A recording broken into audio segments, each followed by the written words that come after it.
Hello everyone, Jesse Webb, TradersPro. Market conditions, bullish in a bull market, still continuing that overall uptrend and working on consolidation within that overall uptrend. And if we look at momentum, we've moved back into that bullish trend zone, finding some support around that 467 area on SPY.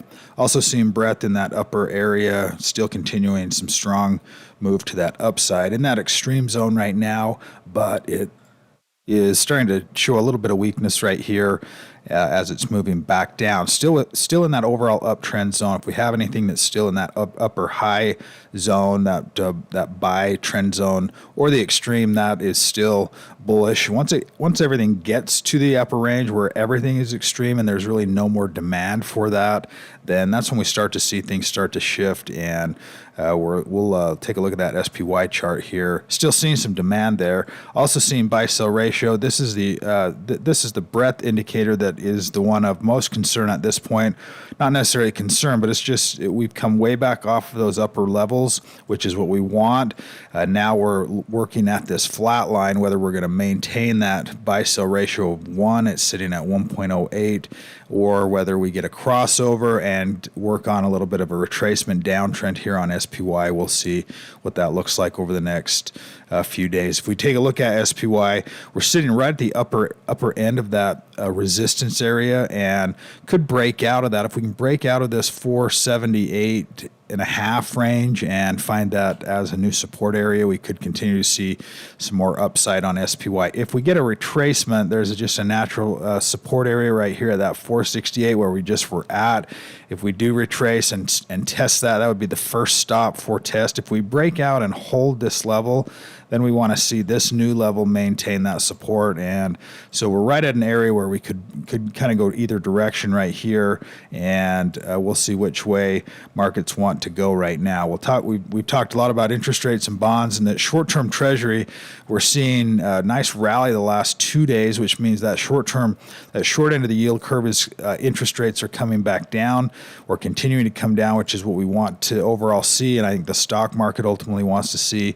TLT also seeing that retracement, pulling back to that 95 range, kind of starting to hold a support area right here. We've got 4 or 5 days of support, an attempt for a little bit of an uptrend, but we'll see if we get TLT to move back up this direction, or if it ultimately wants to test and hold or retest, I should say, the $95 level, looking similar to SPY during this uptrend, but has not rallied with the market in this last 2 or 3 days. We'll see if that has something to do with, in addition to the breadth that we've been talking about. SPY is really controlled by 5, 6, 7, 8, 10 stocks now, and so sometimes does not give us a real clear picture on the overall breadth.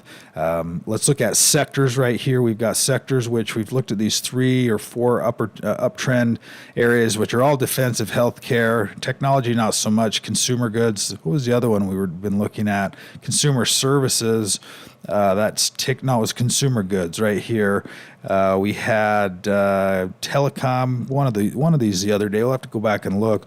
But we're seeing, this is also explaining the breadth scenario where we've got lots of holds and downtrends across a lot of different sectors, where we only have uptrends in some of these defensive sectors. Then we'll see if the market can find any strength out of these sectors do start to find some support, or if we see these stronger momentum sectors start to weaken. We'll keep an eye on that as we move into this week. A couple stocks to consider this week. We looked at a few of these yesterday. Since the market was closed yesterday, nothing has changed. EYPT, big gapper, and now getting some confirmation at this level, at that $18, $19 level, finding some support. A good-looking price pattern. And also we had a couple of other interesting building stocks that were in here. We'll take a look at IBT today, which had a really clean, nice uptrend, bounce off that momentum zone at that 236, that 169 area, and looks like it wants to also have some continuation towards the upside. So some nice setups here on the new buy list. Market conditions look like there's an opportunity for potential breakout or resistance at this level, and see if we get any kind of a downturn or if we're continuing to get the buy the dip scenario in this overall market right now. That'll do it for today's update. If you don't have full access to the software, you can sign up with the link below, and we look forward to having you. Have a fantastic day today.